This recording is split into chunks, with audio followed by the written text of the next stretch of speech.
एक शीतल आरती होती है। मेरी जीजियों बड़े सावधानी से सुनिएगा, एक शीतल आरती होती है। कभी अगर तुम्हारे जीवन में अगर कभी तुमको ऐसा लगे कि रोग बड़ा भारी हो चुका है और बहुत भारी रोग मुझे घेरता जा रहा है, या डॉक्टर को दिखाने जा रहे हो और तुम्हें ऐसा लग रहा है कि डॉक्टर कोई बड़ी बीमारी बताएगा, तो उस समय पर शीतल आरती का प्रयोग करें। एक पुष्प हाथ की हथेली में रख लीजिए, एक पुष्प हाथ की हथेली में रख लीजिए, और यहां तक शास्त्र कहता है अगर हो सके तो आंकड़े का अगर पुष्प मिल जाए, तुम्हारे यहां क्या बोलते हैं उसको, मंदार का फूल, आंकड़े का फूल, अकौए का फूल, जो शंकर भगवान पे चढ़ता है, छोटा सा होता है, घुंघरू जैसा होता है वो, उसको तुम्हारे यहाँ क्या बोलते हैं हरियाणा में? आंख का ही पुष्प बोलते हैं। आंख का पुष्प मिल जाए तो ज्यादा अच्छा है। अब उसमें चाहे सफेद हो, चाहे नीला हो, चाहे गुलाबी हो, जैसा भी हो, हाथ में रखने के बाद हाथ में एक लोटा जल, भगवान शंकर के शिवालय में जब आप प्रवेश करें और प्रवेश करते समय भगवान के सम्मुख में जब भगवान शंकर के साक्षी में जब पहुंचे, आपके सामने पूजन में कोई भी सामग्री नहीं है, आपके पास में न दिया है, न बाती है, न गर्भवती है, न चंदन है, न कपूर है, न कोई सामग्री है, केवल एक आंख का पुष्प और एक लोटा जल आपके पास में है। शिवालय में पहुंचकर शीतल आरती का प्रयोग करो।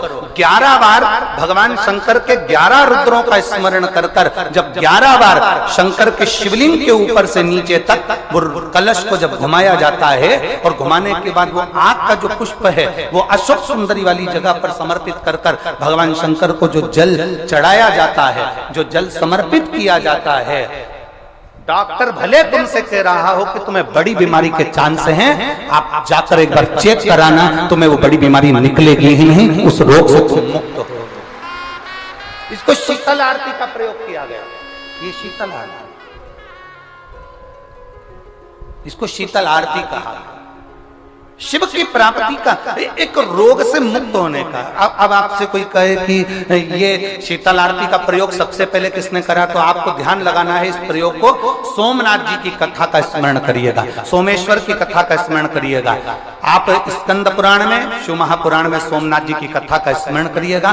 चंद्रदेव को काया का रोग हो गया, रोग इतना भारी था, चंद्र समझ नहीं पा रहे थे मैं करूं क्या। जब देव ऋषि नारद के पास पहुंच गए, नारद जी ने कहा एक पार्थिव शिवलिंग का निर्माण करो, बालू के शिवलिंग का निर्माण करो, और समुद्र का ही जल भगवान शंकर को उनके आनंद से आरती कर कर उनको चढ़ाने का प्रयास करो। और शिव ने ऐसी कृपा कर दी कि चंद्र के पास आकर भगवान शंकर ने कह दिया, चंद्र मैं तुझे वर देता हूं, तेरा काया का रोग समाप्त होगा, ये मेरा वर है, क्योंकि तूने मेरे शीतल आरती का प्रयोग किया।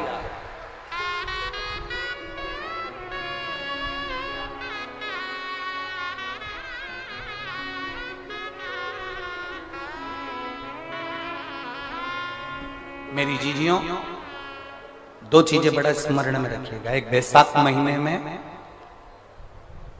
मट्टी के पात्र का जल,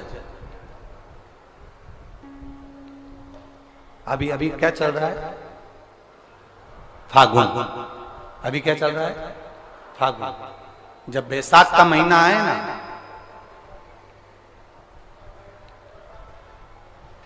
जितने यहां बैठे और जितने आस्था चैनल पर सुन रहे हो, जितने फेसबुक यूट्यूब पर कथा श्रवण करना, जितने मोबाइलों पर देख रहे हैं, प्रयास करना, बैसाख के महीने में मिट्टी के पात्र में जो रात्रि भर जल रखा हो, मिट्टी के पात्र में, अगर आपके पास में घड़ा हो, हंडा हो, नी हो, तो दिया हो, दीपक हो, कुल्लड़ हो, कोई भी तुम्हारे पास में जो मिट्टी का पात्र, उसमें जल भरना।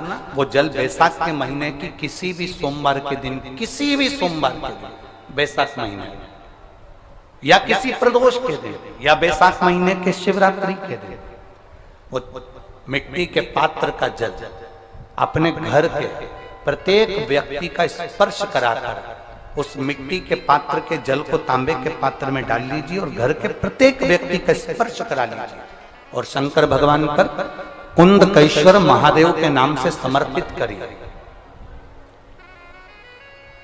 कुंदकेश्वर महादेव।